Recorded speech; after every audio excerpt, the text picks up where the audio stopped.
Hello friends, आज हम लोग पढ़ने वाले हैं कक्षा 9 गृह विज्ञान के पाठ 15 के अतिलघुतिर प्रश्नों को पढ़ेंगे। तो चलिए देखते हैं। हमारा पहला क्वेश्चन है कि कृत्रिम श्वसन की कब आवश्यकता होती है, या फिर इस तरीके से पूछ लिया जाए कि कृत्रिम श्वसन कब दिया जाता है। जिसका आंसर हो जाएगा कि प्रायः व्यक्ति को डूबने व विद्युत करंट लगाने वाले व्यक्ति की श्वास गति अवरुद्ध हो जाती है, अतः उसे तुरंत कृत्रिम श्वसन की आवश्यकता होती है। यानी कि जब व्यक्ति डूबने लगता है या फिर उसे करंट मार देता है, तो ऐसी अवस्थिति में उनकी जो श्वास की गति जो होती है वह बंद हो जाती है। तो इसलिए व्यक्ति को तुरंत कृत्रिम श्वसन की आवश्यकता पड़ती है। अगला क्वेश्चन है कि प्राथमिक चिकित्सा क्या है। आंसर हो जाएगा कि रोगी अथवा दुर्घटनाग्रस्त व्यक्ति को विशिष्ट चिकित्सा सहायता उपलब्ध होने से पूर्व मिलने वाली चिकित्सकीय सहायता को प्राथमिक चिकित्सा कहते हैं।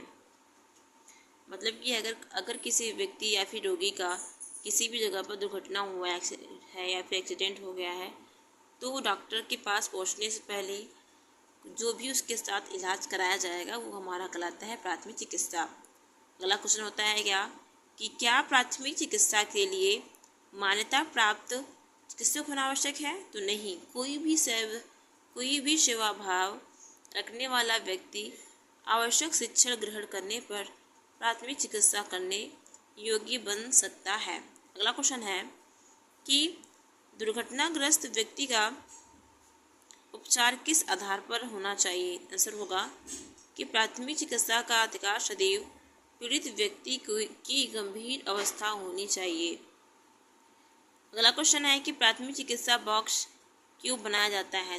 तो आंसर हो जाएगा कि जिससे कि समय पड़ने पर प्राथमिक चिकित्सा संबंधी आवश्यक सामग्री एक ही स्थान पर तुरंत उपलब्ध हो जाए। अगला क्वेश्चन होता है कि क्या एक प्राथमिक चिकित्सक के लिए अतिरिक्त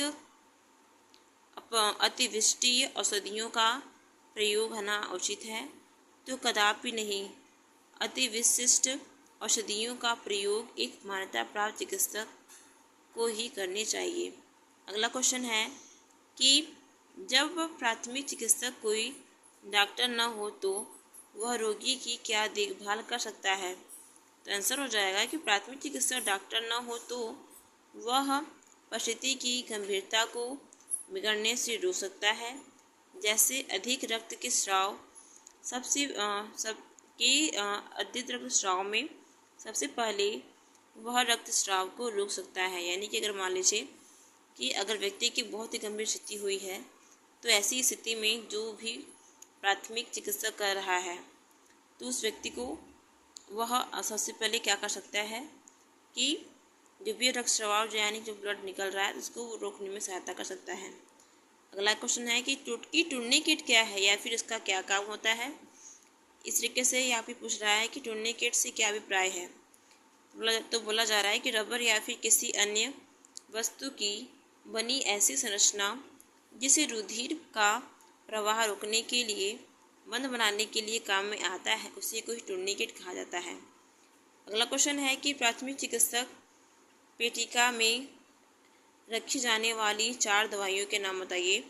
तो प्राथमिक चिकित्सा पेटिका की 4 प्रमुख दवाइयाँ निम्नलिखित हैं।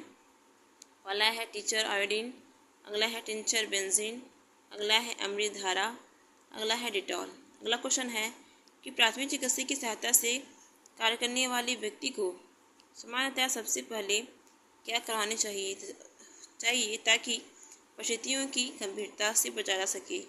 इसका आंसर हो जाएगा कि प्राथमिक चिकित्सा के रूप में कार्य करने वाले व्यक्ति की परिस्थितियों की पूरी जानकारी कर रोगी की हालत को देखते हुए चिकित्सक को बुलाने का प्रबंध कराना चाहिए। अगला क्वेश्चन है कि प्राथमिक चिकित्सा की क्या उपयोगिता होती है। तो प्राथमिक चिकित्सा से डॉक्टर या चिकित्सक के आने या फिर मिलने से पूर्व परिस्थितियों की गंभीरता को और अधिक बिगड़ने से रोका जाता है और रोगी को मृत्यु से बचाया जा सकता है। अगला क्वेश्चन है कि प्राथमिक चिकित्सा का एक प्रमुख सिद्धांत बताइए। तो आंसर हो जाएगा कि दुर्घटना की वास्तविकता और गंभीरता को जानना तथा उसके अनुसार सबसे महत्वपूर्ण कार्य करने की जानकारी होना आवश्यक है। अगला क्वेश्चन है कि प्राथमिक चिकित्सा किसे कहा जाता है, किसे कहते हैं। तो इसका आंसर हो जाएगा कि आकस्मिक रूप से घटित किसी भी घटना के कारण रोगी या फिर घायल व्यक्ति को डॉक्टर या फिर चिकित्सक से आने से पूरी की जाने वाली सहायता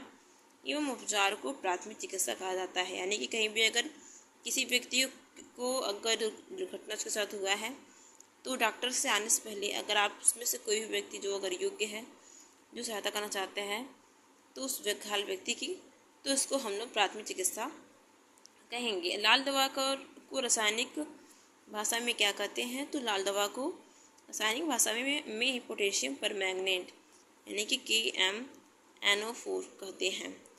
अगला क्वेश्चन है कि बस में ड्राइवर के पास सफ़ेद रंग का छोटा बॉक्स से जिसमें कि प्लस चिन्ह वाला क्यों रखा जाता है।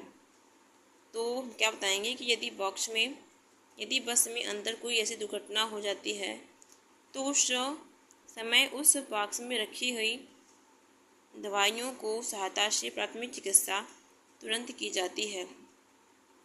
अगला क्वेश्चन आता है कि 4 आवश्यक घरेलू दवाइयों के नाम लिखिए। तो आंसर हो जाएगा, पहला है डिटॉल, दूसरा है टेंचरबेंजीन, तीसरा है आयोडेक्स, चौथा है बर्नॉल। अगला क्वेश्चन है कि सांप द्वारा काटने पर प्राथमिक चिकित्सक को सर्वप्रथम क्या करना चाहिए। तो आंसर हो जाएगा कि घाव से थोड़ा ऊपर टूर्निकेट कसकर बांध देना चाहिए।